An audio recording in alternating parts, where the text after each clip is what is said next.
About the $3 million, I've made a decision to divide it between my mom and me. This decision came shortly after my father's funeral. Jack, after perusing the inheritance documents without seeking permission, remarked to me, "Kelly, don't be too greedy. Oh, finally, I can quit my job. I have to thank that doddering old man." Doddering old man? Are you talking about my dad? I inadvertently blurted out. Disregarding my confusion, Jack and my mother-in-law enthusiastically discussed plans to buy a new car and go shopping. Faced with this unexpected turn of events, I could no longer contain my emotions. I was on the brink of exploding, burdened with household chores, asked for money, and to top it off, they'd insulted my father. I didn't want to live with Jack and my mother-in-law anymore. Suppressing my anger, I forced a smile and replied, "Sure, feel free to use the money as you and my mother-in-law please.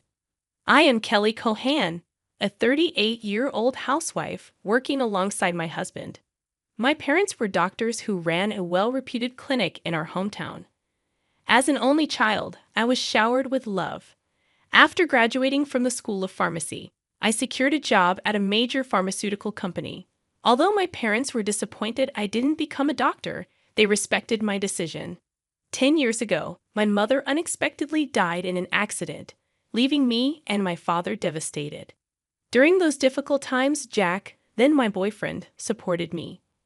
We met through a mutual friend, and 2 years after my mother's passing, Jack proposed.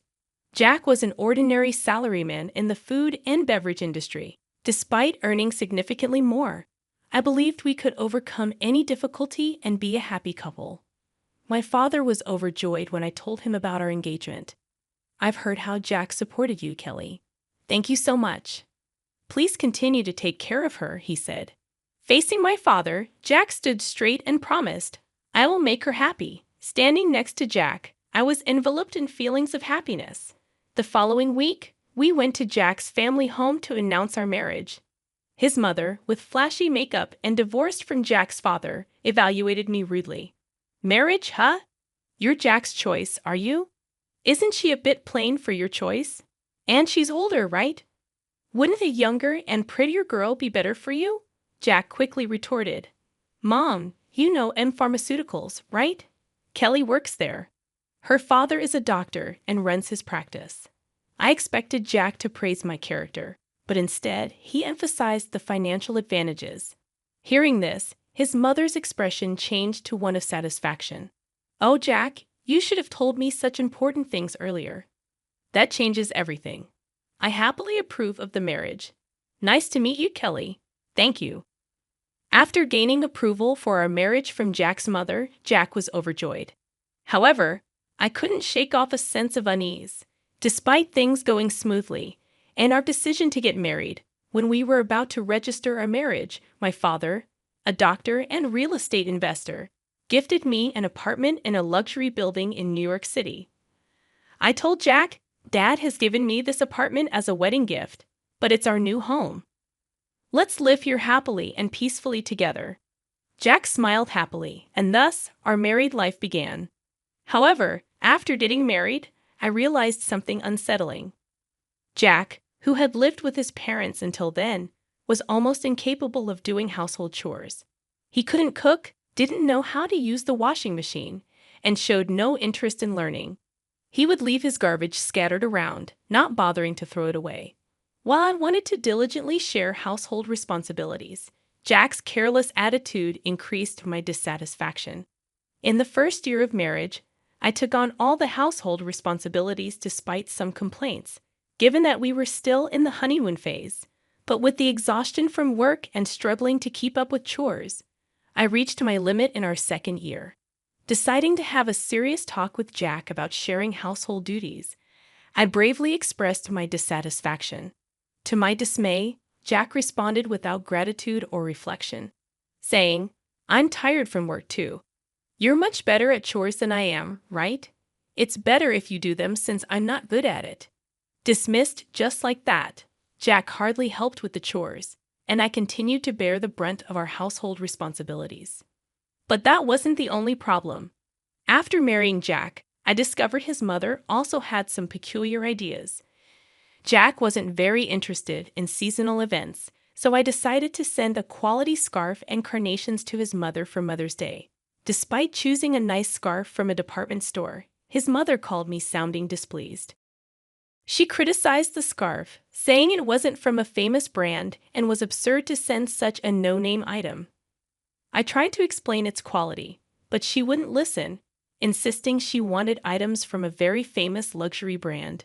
Stunned, I reported this to Jack when he returned home. But instead of empathizing, he said, "What? It's just being. Just do as she said." Jack didn't take my side, and from then on, we started giving her cash as she demanded. Moreover, by our 5th year of marriage, she began visiting our home frequently, always finding reasons to ask for money. Jack, without any complaints, would always smile and give money to his mother. Even though I had a job, Jack's income was limited and small, making our daily life just barely manageable. Desperation led me to dip into our savings to cut living expenses. Despite my frustrations, I knew Jack cherished his mother, and she was an important person to me, having supported me during tough times. She's the mother of someone important to me, and with that thought, I endured.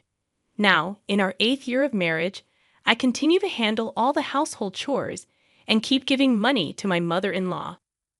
One day during this routine, my father, whom I hadn't seen in a while, unexpectedly called me. The story he shared during our rare meeting was shockingly unexpected. He revealed that he was suffering from terminal cancer, and treatment was no longer possible. Overwhelmed with shock, tears spilled from my eyes. My father gently stroked my head, just as he did when I was a child, saying, "Kelly, this is fate. Let's accept it quietly." I questioned, "Dad, why even you?" Thus, my days became a juggling act of work, household duties, and now visits to my father's hospital. While work allowed some flexibility, managing the household was not easy. When I told Jack I would be caring for my father, he showed no reaction or willingness to help. "Well, it's tough with your father's sudden condition, but please do your best," was the only thing Jack said. He visited my father in the hospital only once. I was so preoccupied with my father's care that I had no time to spare for Jack. If I had time to worry about Jack, I wanted to prioritize my father.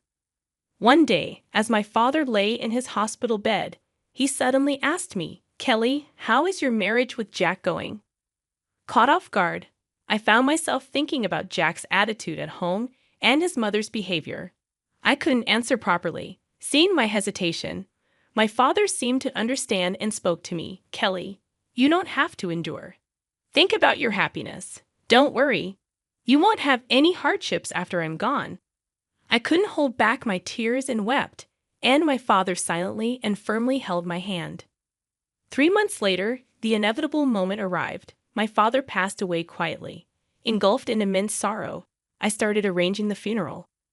Jack, however, showed no interest in my grief and didn't help with any preparations. Despite this, I was too busy with the funeral arrangements to pay much attention to Jack.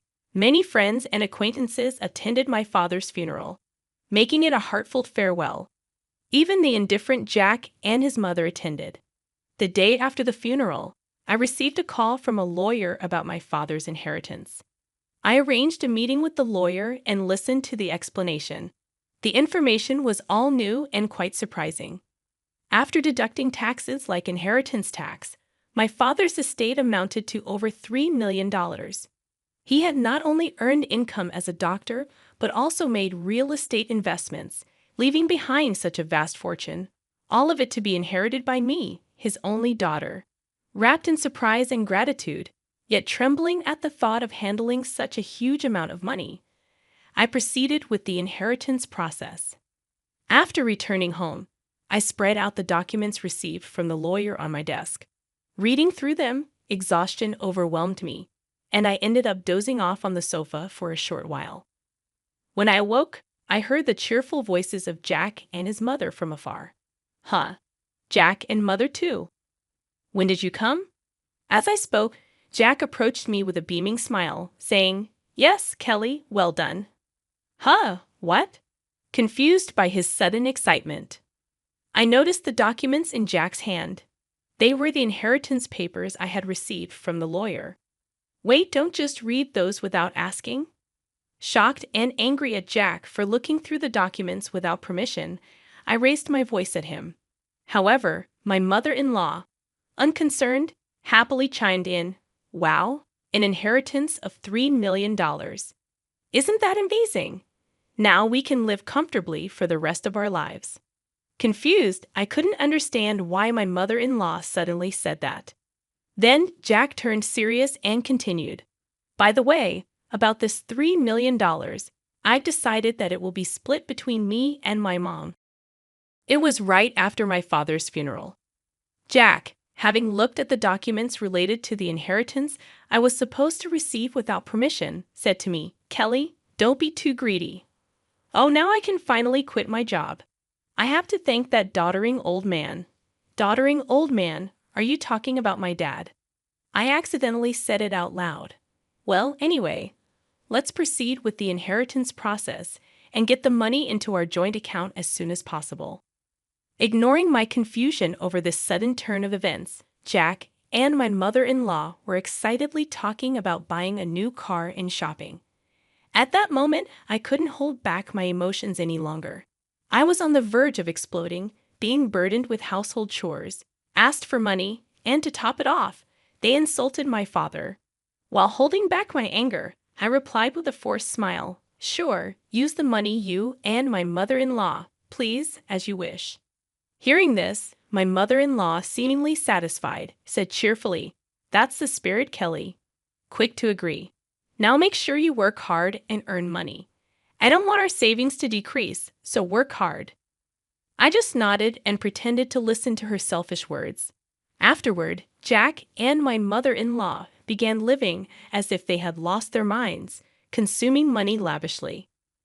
Jack quickly quit his job, and my mother-in-law practically moved in with us, staying at our house constantly. They would leave in the morning, returning with luxury brand items they had splurged on. The 3-star restaurant we went to today wasn't as great as I expected. Yes, it was a bit underwhelming for us, the sophisticated ones. They had conversations as if they had become wealthy celebrities while dumping all the housework on me as if I were a maid.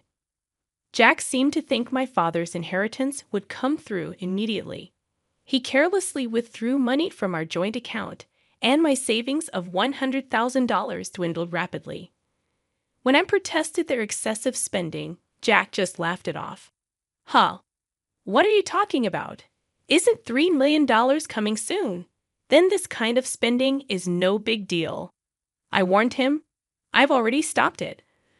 But Jack completely ignored me. Then, a month later, Jack and my mother-in-law suddenly left for a trip to Hawaii. I wasn't invited and was left alone at home. After seeing them off, I decided to take action. About a week later, while I was relaxing at home, I heard a loud knock on the door, wondering what was happening. I glanced at the intercom monitor and saw Jack and my mother-in-law, both dressed in aloha shirts, standing at the front door. What do you want?" I asked calmly and coldly. Red with anger, Jack yelled, "What are you even talking about? Why won't the door open?" Seeing Jack and my mother-in-law confused as to why the door wouldn't open, I confidently answered through the intercom, "Well, I changed the locks on the door, so of course it won't open." "What? Why?